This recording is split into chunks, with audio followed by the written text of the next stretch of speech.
I am here with Jon Kilmer, who is the co-host of the YNK Podcast and also the right-hand man who films and does a little bit of music production for Mike, formerly known as Mike Stud. So how are we doing today, Jon? I'm doing good, man. I just realized you got a little Tom Brady sitting beneath you there. Tom Absolutely. Brady in the jersey that where he belongs.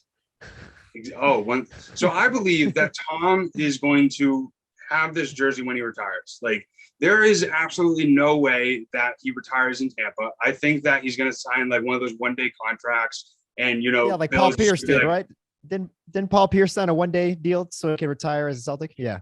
Yeah, and funny enough, he was I believe, I can't remember what shorts. I think he was just wearing like Brooklyn Nets shorts. Funny enough. But yeah, I think he's going to retire in a Patriots jersey, and they're just going to let Mac know, just allow Tom to get like one snap, and then that's it. Oh, dude, I would love to be at the stadium for that. People are going to go fucking ape shit.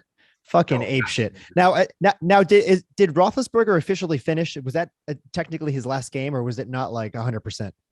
So it was his last game in Pittsburgh, and he's got one more game of the regular season. I don't believe that they're going to make the playoffs.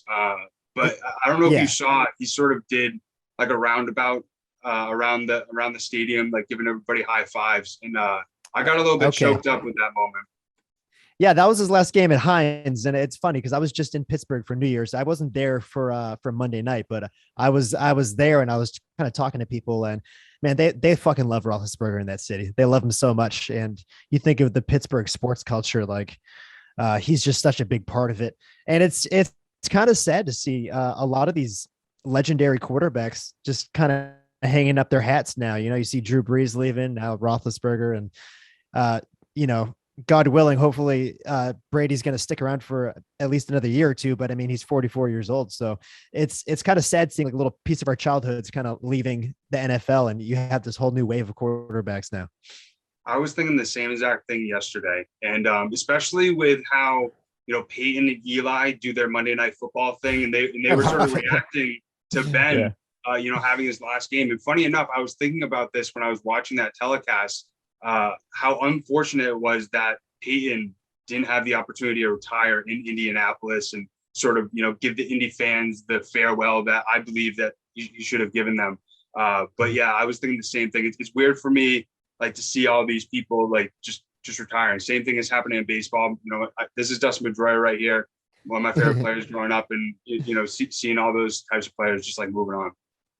Yeah, dude. I mean, especially with the Red Sox. I mean, let's talk about my childhood for a second. I was a huge Nomar Garciapara fan, probably one of the biggest. I used to, in Little League, I'd fucking get up to the plate and I'd do his same, thing that he does where he like fixes his gloves and he like fucking taps his feet on the ground a certain way. And I would be in Fenway with I had a sign that said Nomar is God, and I'd fucking carry that sign whenever I went to games. Love it. And yeah, man, when they leave your team or leave the league, it just feels like a little piece of your childhood goes with it. And it's sad.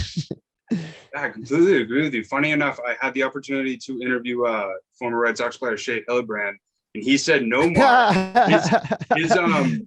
And he actually talked about calling Theo Epstein what he called him on the radio and all that sort of stuff, which was kind of funny. But he said that Nomar, it has like the same routine, like it's just like muscle memory. And if he doesn't do that, then like he's just not gonna have a good game.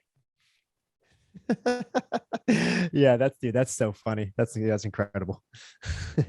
I thought it was hysterical as well when you guys interviewed Tyler Wade on YNK a few weeks back, and you put like the Zoom password, Yankees suck. When I heard that, I'm like, yes, Jon, let's go. Yankees do suck. Yeah, man, I got to put on for my people. But like, I was trying to tell Tyler Wade too, and it's like, dude, I don't even hate the Yankees anymore. This was just like a part of my upbringing. Like I came out of the womb and my parents put a Yankee suck shirt on, and then even to this day, like my brother, he's a grown ass adult and he's got a Yankee hater hat on, and it's not even a hateful thing. It's just literally a part of our culture. That's hysterical. I was like hoping and praying that your guys' friend Marcus Stroman was going to sign with Boston this past offseason. I was hoping so bad. I know, dude. We were too, and unfortunately there were some other teams that had a stronger look on him. Like I know the Angels were looking at him, and then obviously the Cubs. But he's so psyched to be in Chicago. I mean, that that sports club is just so historic, and those fans just champion their players so much. And I think a player like Marcus really thrives off of that. And I think you're going to see a record-breaking season for him this year. I think he's going to have an incredible season with the Cubs. I completely agree. Funny enough, I actually had the opportunity to. I consider this meeting him, but I just got an autograph from him. He played Double-A in Manchester, New Hampshire. I had the opportunity to get an autograph from him when he was pitching. But it's incredible, sort of what he's not only done on the field but off the field. Advocating for mental health and helping you guys bring that more to light as well. Yeah, it's not even just mental health, which he does focus on, but we were just with Marcus a few weeks ago. He's staying in Malibu, or he was staying in Malibu a couple of weeks ago, because he rented a house there, and he just had his first child. He just had a son, and he was training out there. And I got the opportunity and the privilege to kind of go out with him to Pepperdine University, where he was training, and just kind of see what his daily routines are and how he takes care of his body on the off season. And my God, this guy trains like a madman, in the sense that he's doing these exercises and these routines and these stretches and these core workouts that I've never seen any pitcher do in my entire life. And this is a kid who just really takes care of his body. And if he wanted to, he could pitch well into his 40s, just with the way he's taking care of himself. And it's just tremendous to have that insider look at all of it. Oh, I bet. And funny enough, when you were just explaining that, I got a little bit of a flashback from the documentary of the highs when you guys were in Tampa, and Mike was playing ball game, and he was doing his leg kick sort of to the beat, and he goes, "John, you see that, John?" Yeah, dude. But dude, this kid's like acrobatic. He's like a gymnast. I mean, I was just kind of, I have it all on camera, and hopefully we can release it one day of just his training process when he was working out at the Pepperdine gym in Malibu. But I mean, he's doing these fucking like handstands where he's just balancing on his hands, and he's like doing these like leg routines while he's on his hands. And there's no pitchers that can do that and in Major League Baseball, and he's just taking care of his body so much, because the motion of throwing is like the most abnormal motion for your human body. It's like, it's very bad for you. So, I mean, just, it's almost like completely necessary to do a lot of these off-season exercises to take care of your arm because of what you put it through. So, I mean, he's doing a tremendous job, and I'm so excited for this upcoming season. Yeah, me too. I like you said, I think he's going to have the best season that he's ever had. And it was also pretty cool this offseason to see him get so engaged with fans, and really just go back and forth with guys. And you don't really see you see it more now that baseball players are getting into social media, but it's really cool seeing players being able to interact with fans like he does. Yeah. And hey, just heads up, he already tweeted about it, but we found out that we have a tour coming up this spring in April and May. And we found out that our show in Chicago is going to be an off day for Marcus. So Marcus is going to be able to be at the concert in Chicago, and it is going to be our biggest show ever. We're going to be playing a 5,000 person venue. We probably already sold, I don't know, not half, maybe like a third of it so far. And we're still 4 months out. I guarantee it's going to be a sellout. Marcus is going to be there, and it's going to be fucking crazy. We're going to blow the fucking doors off. So if you're in Chicago, check out Mike's tour. It's Not My First Rodeo tour. Marcus Stroman will be there 100%. That's going to be amazing. I'm going to Boston. Funny enough, I told my friend, I'm like, are we going or what? And he's like, it's not until April. Why are we buying tickets now? And I'm part of Only Steve's. And I said to him, I'm like, well, I guarantee you it's going to be sold out tomorrow. And Boston was sold out the day after. And I sent him a screenshot. I'm like, see, that's why we bought the tickets so early. Yeah. So, I mean, we were, so just to talk about tour for a second. I mean, we've been off the road for 3 years now, mostly because of COVID. And we were supposed to tour all of 2020. We're supposed to tour all of last year, and we just couldn't do it. So with Mike, he just came out with this popular new album, The Highs. We didn't really know what our touring was going to be like as far as how many people were going to show up. So we kind of just picked these venues off of like what we were already doing 3 years ago, not knowing that there was going to be such a higher demand. So, we had 10 shows planned and a lot of the venues sold out in the first couple of days. You're talking about not small venues. You're talking about venues that are like 1,200, 1,500 cap, and they're selling out in the first couple of days. So, we've been scrambling ever since to either change venues to bigger venues or add, like we did in Boston, we added a second night so we could have 2 nights.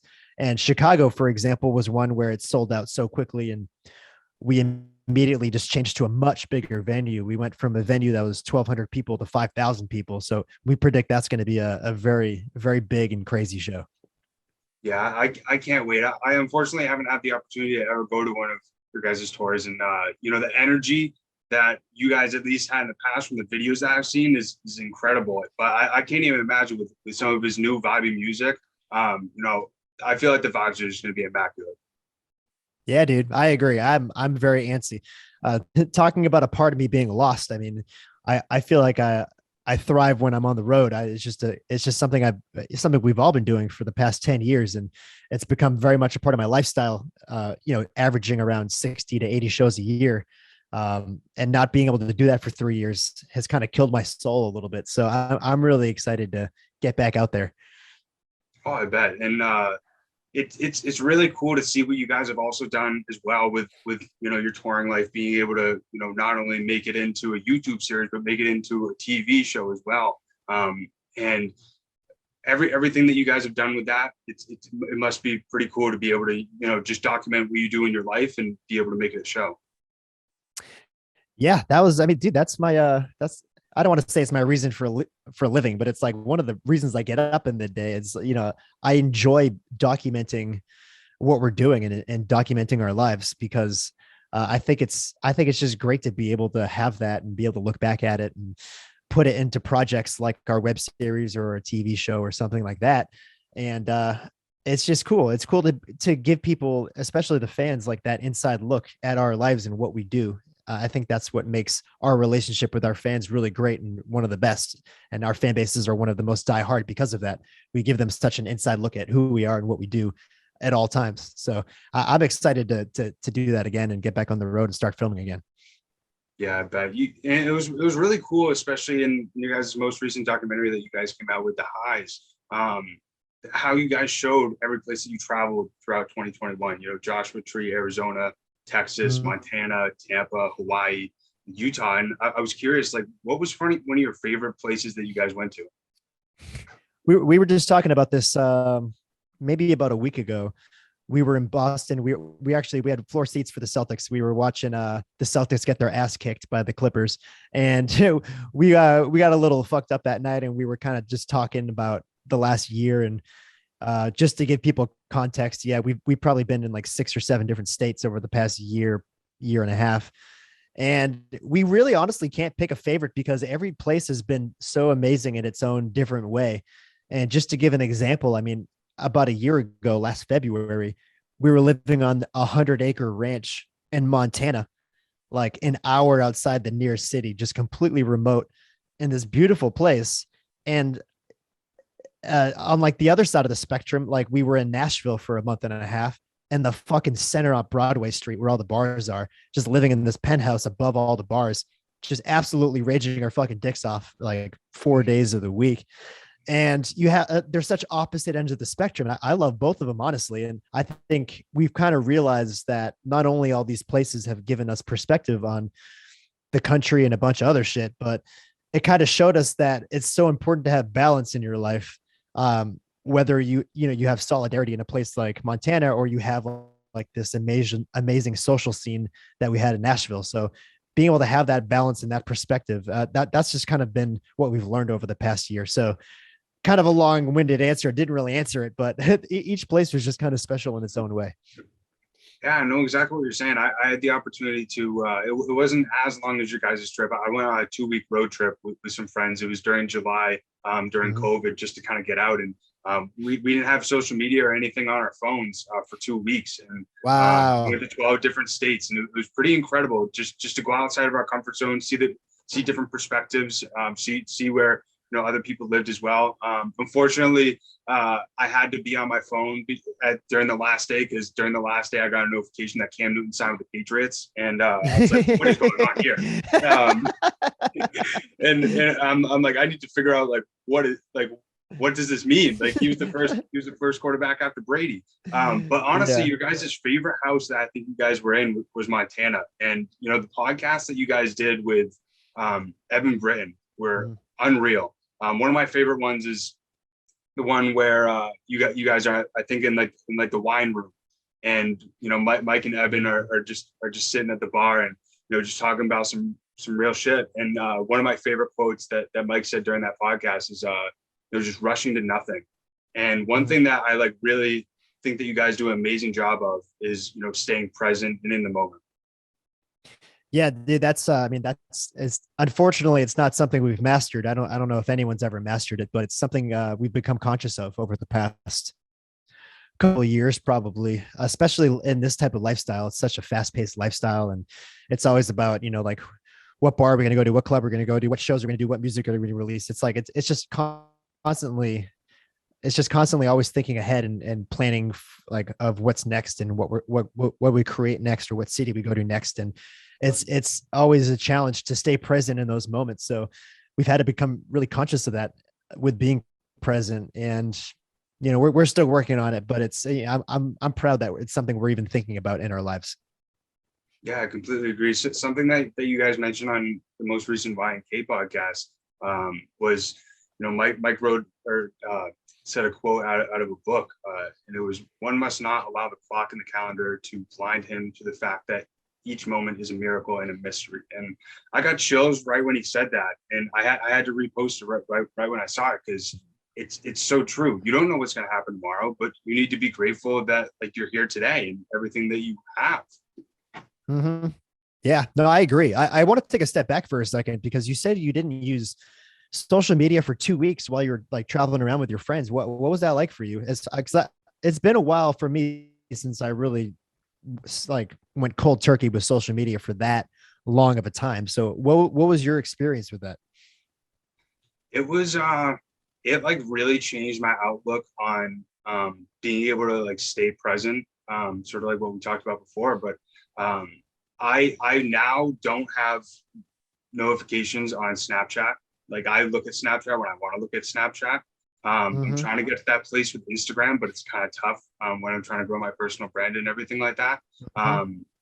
But it was a really nice way to get away from everything that was going on in the world back in July of 2020. That's when a lot of the protests, a lot of the hatred, I remember just waking up and having so much anxiety, and my chest was so tight with everything that was going on. And I remember I just said to my friends, let's get the hell out of here. And I've been in Little Amherst, New Hampshire, and Little Plymouth, New Hampshire. Those are the only two places that I've really been. And being able to, we went to Vermont, we went to Ohio. We met this guy in Ohio who was an Iran veteran who lived in a tent and was building cabins. And we went to Kentucky. We just went to all these different places and had all these different experiences. It is something that, now with me working 5 days a week, I cherish those moments so much more. Yeah, dude. It's funny you bring up the road trip, because when I graduated high school, the summer after I graduated high school, I don't know why my parents let me do this, but my parents let me go on a road trip with 3 of my really good friends for 5 weeks around the entire country. We went to, not every state. We didn't do the entire, every state, but we did kind of a loop around the entire country, and for 5 weeks. And we were just 18 years old, and social media, I'm pretty old, but social media didn't even really exist back then. I think maybe Facebook was around, but that was it. And there were definitely no cell phones where you could access social media. That didn't exist yet. So I'm grateful that A, my parents let me do that, and then B, social media or like cell phones weren't really at the point yet where I could be present in that moment where I was traveling around to all these places. Cause I felt like I was extremely present during that time. And during those long drives, I wasn't, I didn't have my head buried in a cell phone looking at Instagram and Twitter. We had the music on and we were having a good time. We were looking out the window and seeing the entire country. So I'm very grateful for that. And that was, you can attest to this because you did it. It's kind of life-changing stuff. 1000%. Something that I'm really grateful that we did it in the moment, but next time we do our next road trip, I would like it to be a little bit more planned, but we honestly didn't have anything planned. And that's the one thing that made my mom really nervous. She's like, so what are you going to do on the second day? What are you going to do on the third day? I'm like, I don't know. We're going to figure it out. And the thing is that made it a little bit stressful each day. Cause like by like 5 o'clock, we needed to figure out where we were going to sleep, how we were going to get our food. So then we didn't really have to, obviously sleep in my friend's truck. But it was something where I had to do a little bit convincing, like I bet you had to with my mom. And I sort of said to her, I'm like, quite honestly, like I'm 21 years old. I could honestly get in my car right now and drive to California. I'm not saying that I will do that, but I could do that. Yeah, I mean, dude, we were only 18. So I remember we had to put together like a travel itinerary just to make our parents like feel more at ease about it. So we had like this book report of like a map and where we're going each day and all this. And yeah, I think we were just too young to kind of do it on the fly the way you did it. I think we were just too young and stupid, and we probably would have killed ourselves if we did it that way. But it was crazy, man. And funny enough, dude, we brought a camera with us when we went on it. So like I remember like we filmed the entire trip that we did, and this was like 2006. This was a long time ago, before cameras were even like that accessible. We were filming on this crappy little camera. And we actually made like a little documentary about our 5-week trip that I still have to this day. And it's just kind of fun. It's kind of funny to see how my life has kind of, transpired, and it's kind of not much has really changed. I'm kind of still doing the same shit. It's just kind of funny to see myself doing that at a young age and still doing it to this day. Yeah, 100%. It must be pretty cool being able to, every few months be in a new house, be in a new environment, especially when you guys we're in Los Angeles for 5 some odd years with obviously the opportunity out there is incredible, but all I've heard about that place is that there's a lot of fake people, as well as that there's just so much pressure that you have to live up to these expectations in LA.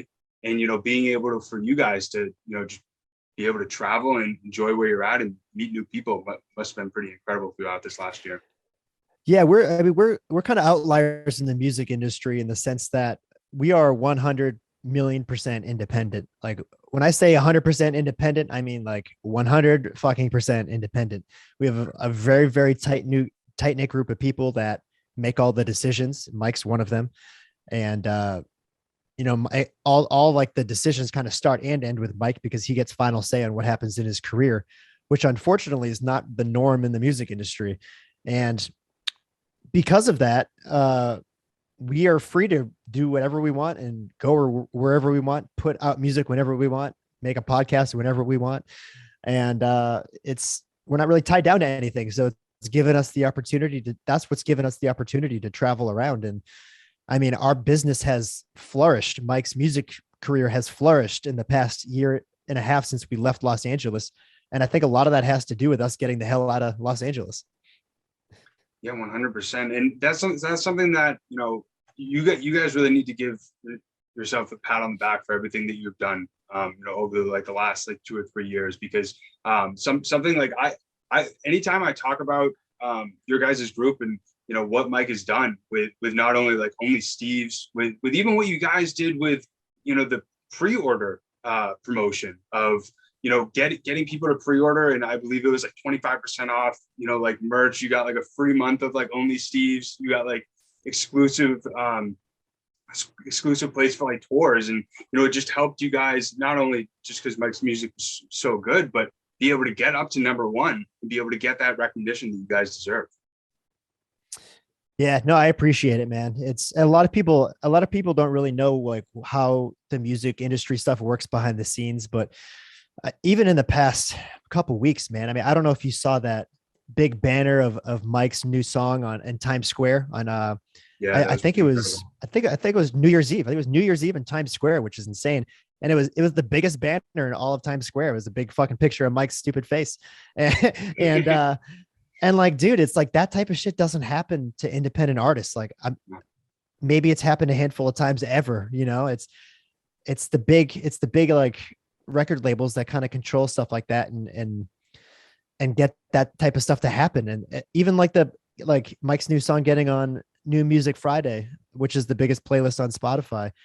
A lot of people don't know that a lot of those out of those 100 spots on that playlist that updates every Friday, like probably 90% of them are dedicated to record label artists. Like they're dedicated to, so like you're only talking about a handful of spots that are really given to people that aren't a part of this big music machine. And, we get to see it. So when it happens to us, like we really take it in and it's like, we're really thankful. And it's just really special to see that happening right now because dude, we've been at this for 10 years. It's been a long road and we're just starting to kind of see these things unfold. And it's really special. That's something that I was just going to say for all the people that are listening that think that this success was just instant. You guys have been doing it for 10 years. You guys have, it's so cool how you guys have built such a grassroots fandom. And you brought it up in the documentary about how even like early on, it was just kind of, a campaign in every single small town. Being once you guys left, you felt like you were able to meet all these new people, connect with all these new people, get all these new fans. And as somebody who's sort of been with it since the start, how cool of an experience has it been to sort of see this grassroots sort of fandom grow into as big as it is today? Yeah, it's insane. It's a fucking trip because yeah, obviously, Mike's the musician, he's the star, but it's, we're a group that has been together literally since day one. Almost everyone that we work with has been together since day one. So he's not the only one that's really, getting the fruits of the labor. Like we're all getting the fruits of the labor because, we've seen where it started and we know where it's at now.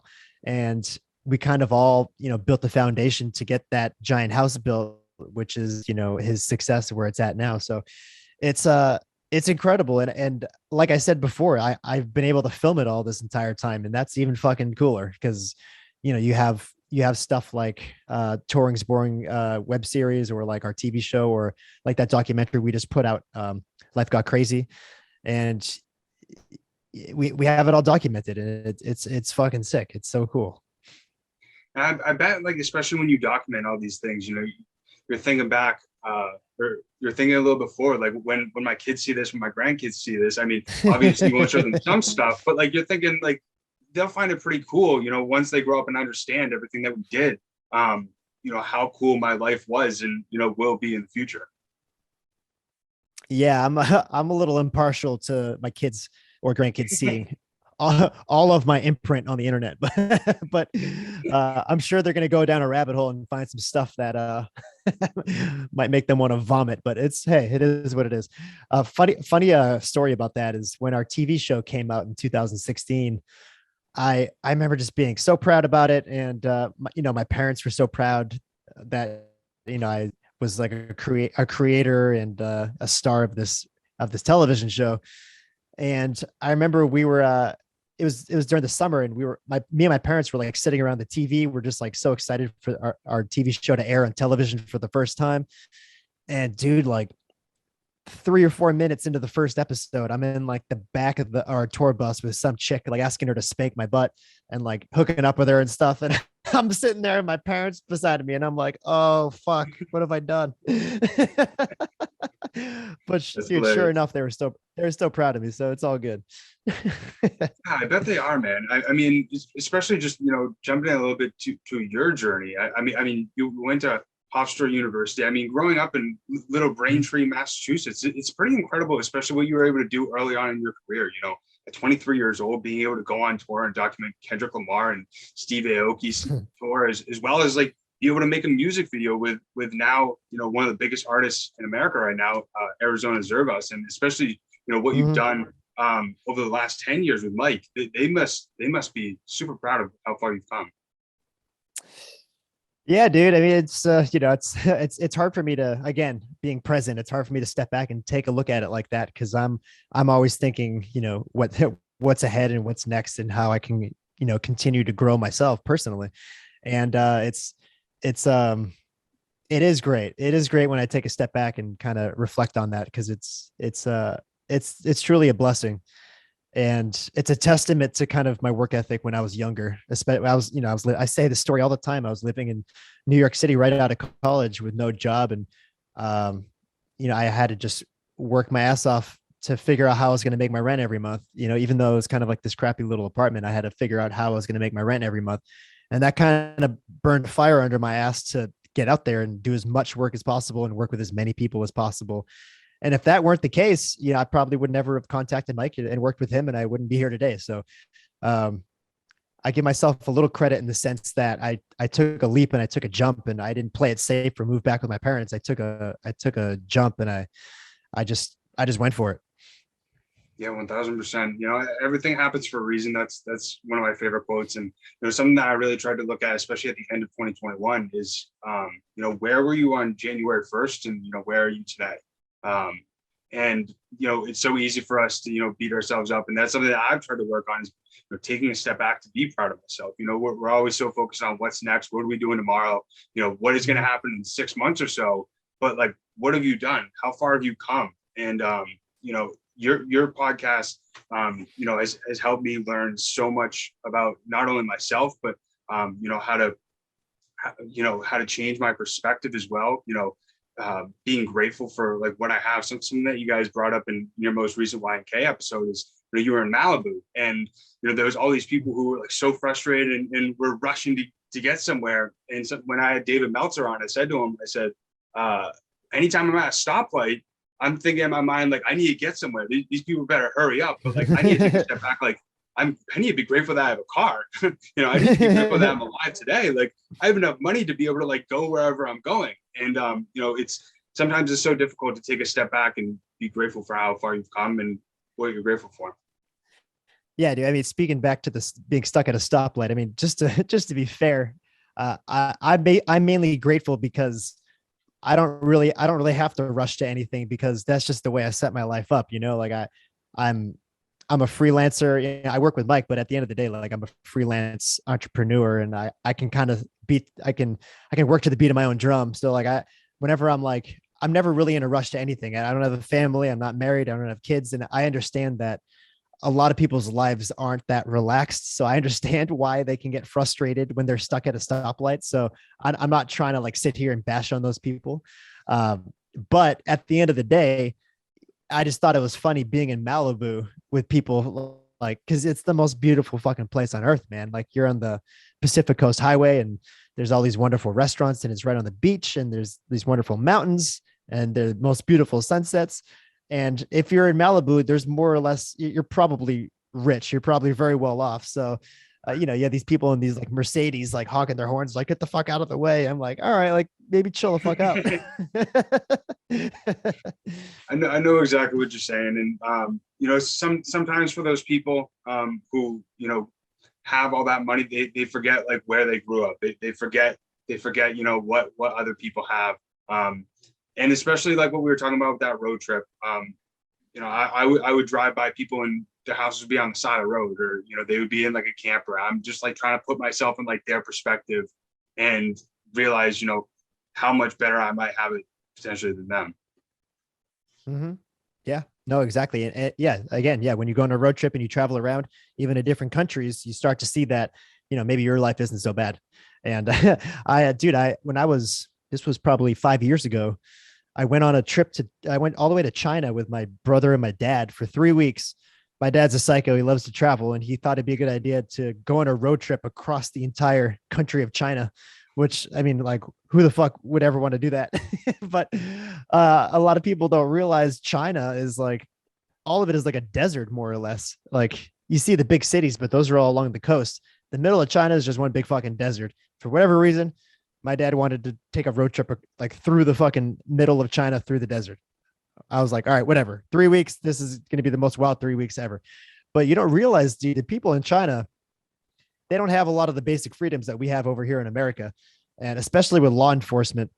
I mean, cops over there, they can go into your apartment at any time they want without a warrant. They can just come right inside. They can take your phone out of your hand. In China, a lot of the apps, the social media apps are outlawed. You can't have Instagram or Twitter or Facebook. You can't have any of that shit. And at any moment's notice, a cop can just take your phone out of your hand, look at your apps. And if you have, an app that you're not supposed to have, they can write you a ticket or confiscate it. And when you're on the highways in China, every 40 or 50 miles, there's a checkpoint, and they, your car stops and they can go through your car if they want at any moment's notice. It's not a border of a different country. It's literally within their own fucking country. They can just, you stop at a checkpoint, they can go through all your shit whenever they want. So, people complain about a lot of the law enforcement and stuff going on here. And I agree, it's flawed, but dude, if you've been to China, it's a lot better than over there. So, that type of stuff like that gives me perspective on all right, maybe it's not so bad. Yeah, 100%. I've always heard that, China has their own type of Google, but they control what you see. And that's kind of like what you're talking about. You also had a pretty interesting travel story that I heard recently going to Canada. And when I heard this story, I honestly I was drinking something. I almost spit out my drink because I was laughing so hard. But you had an interesting situation going through customs, going through Canada. If you want to tell that story a little bit. Oh, Christ. Well, you picked an interesting one. For the people at home, when we go on tour, I mean, we try to go to Canada as much as possible. We try to hit, we've only been to Toronto and Vancouver, I believe. One's on the West Coast, one's on the East Coast. But whenever we go through the border, for whatever reason, our group of ragtags don't necessarily get across the border too easily, because already we're on a tour bus and we're just a group of guys looking the way we look. So it's always a red flag where they see a tour bus, a music tour bus, and they automatically want to go through all our stuff. So it's always been a 5-hour plus situation whenever we go across the border. And our bus always gets ripped apart. We have to sit in the fucking Border Patrol office for 5 hours at the very least, usually hung over his balls, while our tour bus just gets ripped apart for them to find anything they can hold over our heads. And, in the past, it's been like a speck of weed, like this much. Or the last time, the story in question that you brought up, they found a bunch of CBD gummies, which apparently in Canada, it was against the law at that time. You couldn't have CBD gummies, which it's outrageous. Yeah, it's outrageous. So since they found the CBD gummies this last time in our last tour in 2019, they decided to get the K9 unit to start sniffing all of us in the Border Patrol office. So this German Shepherd comes by behind each and every one of us one at a time. And when the German Shepherd would sit down, that would mean that it'd be alerting the officers that that person had narcotics on them. So the dog's sniffing everyone. The dog sits behind my friend Foley, and the dog comes behind me and sits behind me. And we're the only two people that get, and meanwhile, I got fucking nothing on me. I got absolutely nothing on me. So long story short, I get the two officers, the French Canadian officers, they have French accents. That's important to note.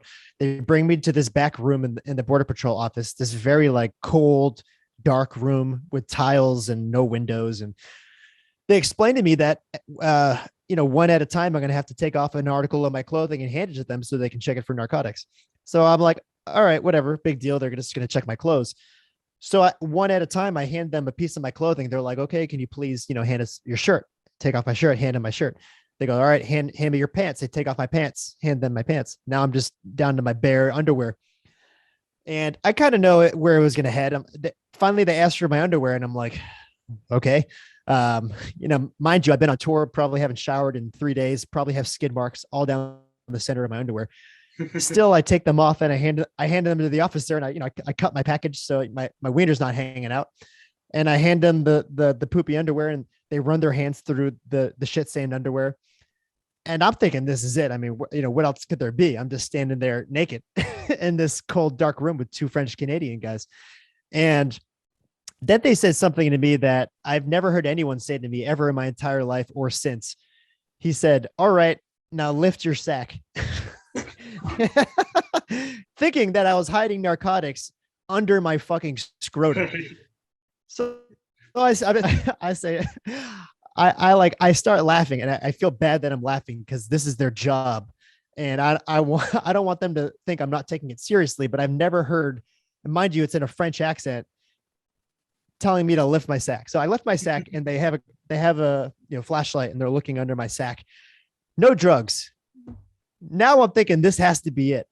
But then they continue it a step further. They say, all right, face the wall, bend over and spread your cheeks. And I'm like, oh boy. Now this is coming from someone. I mean, I hope this is universal for everyone, but I've never seen my own asshole. I don't think anyone's seen their own asshole, nor should they.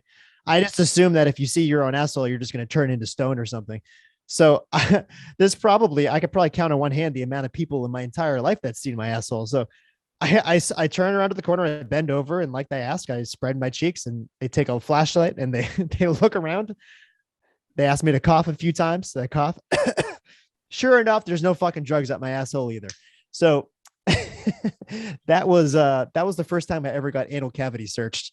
And sure enough, we got across the border and we put on a hell of a show. That's hysterical. Yeah. When I first heard that story, I just thought of myself in that same situation. I would have been so uncomfortable. I would have been like, are you serious right now? Yeah, it's like you want to tell them to go fuck themselves, but also it's like you have all these fans that are depending on you to put a show on, and you don't want to fuck it up by the Border Patrol telling you to just pack your bags and get the fuck out of there, which has been the case before. We've literally been turned away at the border, which is like catastrophic, man. You have to tell all the fans that we just couldn't get across the border, which is so shitty for something as stupid like just having a speck of weed on your bus, So I'm glad we made it across that time. And, hopefully going forward in the future, we don't run into those problems ever again. Yeah, I definitely hope not. But lastly, I just want to talk to you a little about some of the amazing people that you've had on the YNK podcast. One of them was Larry King. And you talked about in the Life Got Crazy documentary that, one day you're chugging a beer with a leaf blower, which, I think you did a pretty good job in that video. Yep. And then the next day, you're producing a podcast with Larry King, which I believe was one of his last interviews that he ever did. Mm-hmm. Yeah, it was, man. And, for those at home that are younger and maybe not know Larry King that well, he's probably interviewed more people than anyone. I think he's had over like 50,000 interviews in his lifetime. He was a radio personality and he had his own show, Larry King Live. And he just made a whole career out of interviewing people. And he was one of the best to ever do it. And, we were lucky enough to have him on the podcast. It was just kind of one of those amazing things where his youngest sons are fans of Mike. It just turns out that his youngest sons were really big fans of Mike, and they talked to Larry, and sure enough, he was happy to come on our show.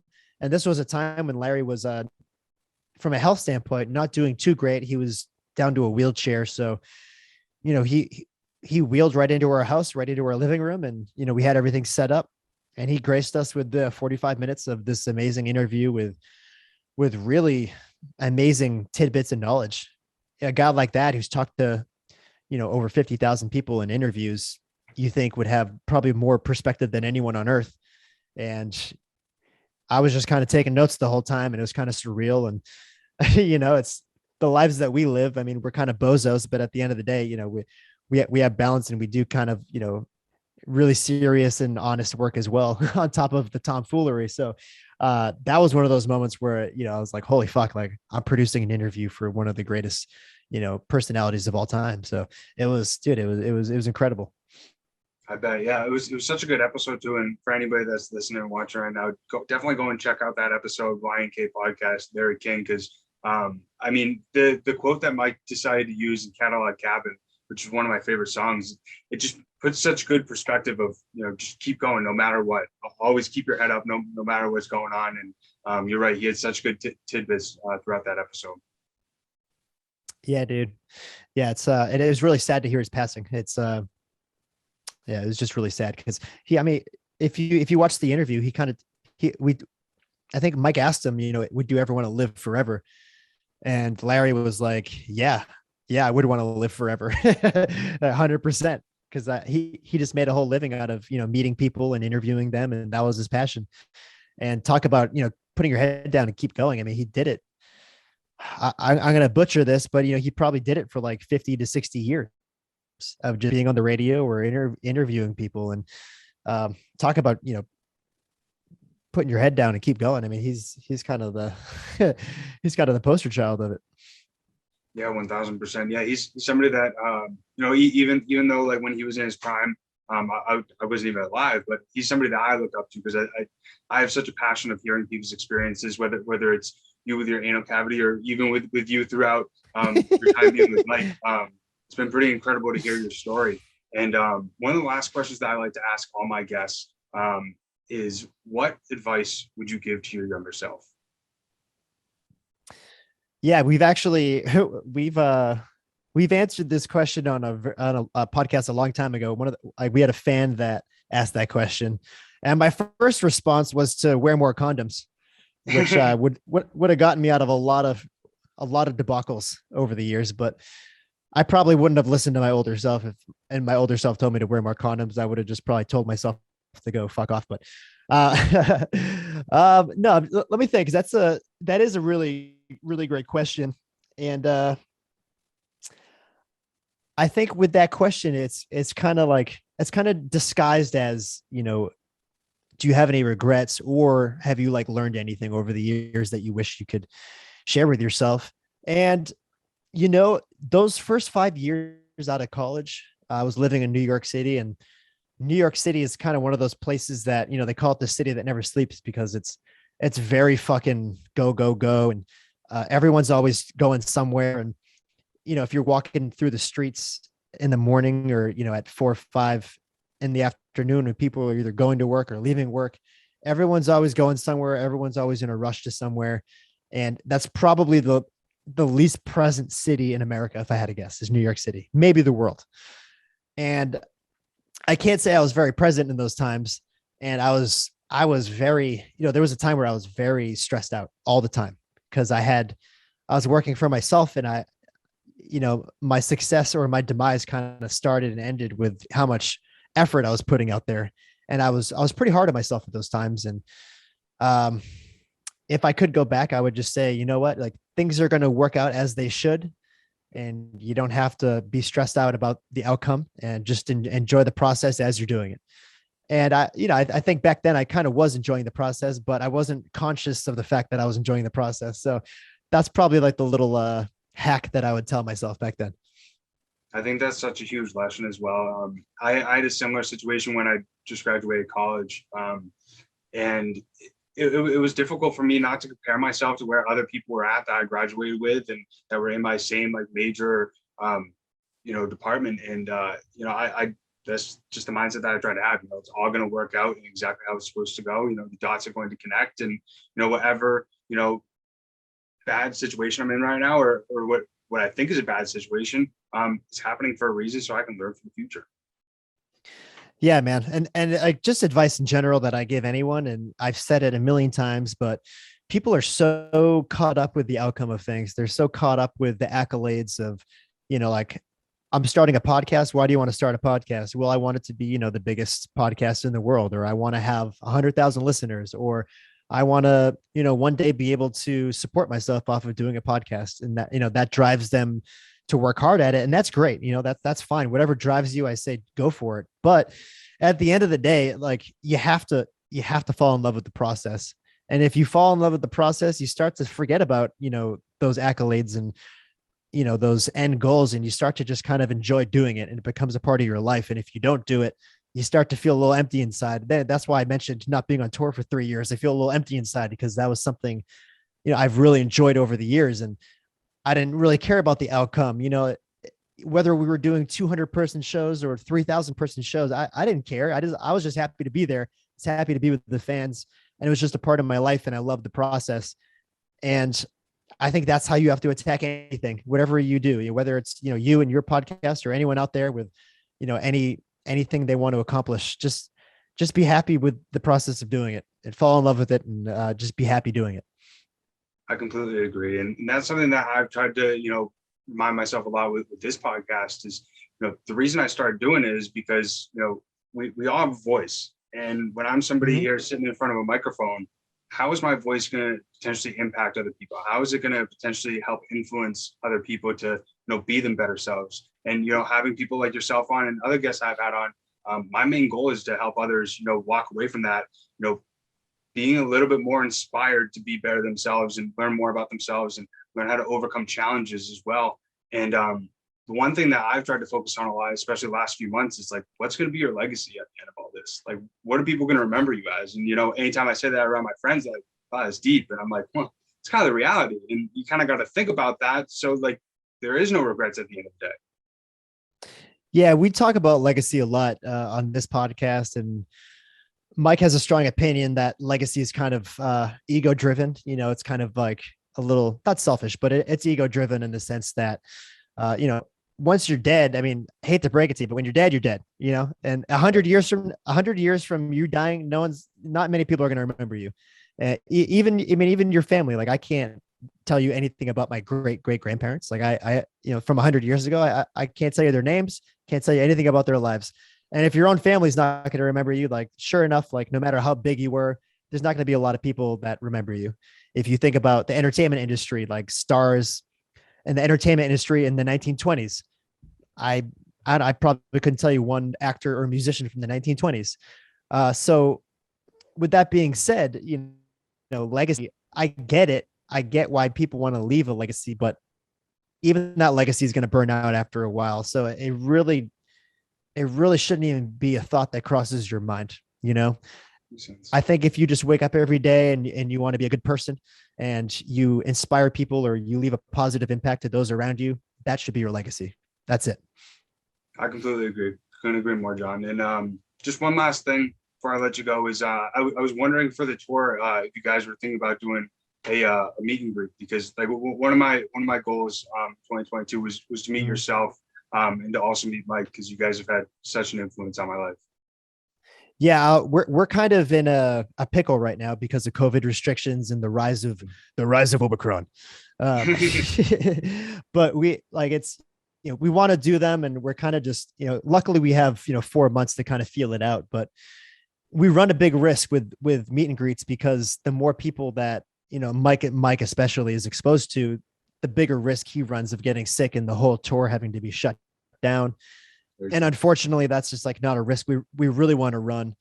And it's not even like the getting sick factor, because Mike's been sick before and he's still gone on stage and performed, even if he had to get like an IV that day or take a ton of medication just to get himself on stage and to perform. It's not even about getting sick. It's just about all the regulations and mandates that are happening right now. And the last thing we want is to, take 3 years off and come back with this huge tour and him get sick in the first couple of days and we just have to shut the whole thing down. So that's the thing we're facing right now. And if it's up to us, we'd do the meet and greets and we meet as many of you as possible. So we're playing it by ear. Let's hope it works out. I love it, man. Well, I'm so grateful we had the opportunity to connect today, and I'm really excited to see you guys in Boston. Hopefully we can connect in a Boston bar when you guys come to Mass. Yeah, dude. We actually went to, the show's going to be at this place, Big Night Live, which is connected to the TD Garden. And after the Celtics game we were at recently, we actually got to go to a concert at TD at Big Night Live, where we're going to do our concert just to kind of get a taste of the venue and check it out. And it's a fucking sick venue, man. It's really, really cool. I think, it's, the fans are going to have a fucking awesome time there. And it's this big, beautiful new venue. And I'm really excited to have the concert there.